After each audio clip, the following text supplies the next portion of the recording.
சூழ்ந்திருக்கிறவங்க நம்ம வெளியரங்க தோற்றத்தை வைத்து நிலைமையை வைத்து 1000 பேசும்போது பார்த்துட்டே இருக்கிறார். நம்ம கஷ்டப்படும் போது யார் யார் என்ன பேசுறாங்க, என்ன நினைக்கிறாங்க. ஆமென். வேதம் சொல்லுகிறது, லேயாள் அற்பமா எண்ணப்பட்டதை கண்டு லேயாளை நினைத்தருளினார்.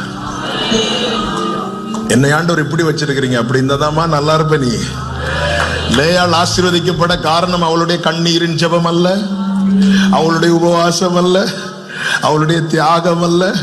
அவள் அற்பமா எண்ணப்பட்டதை கண்டு.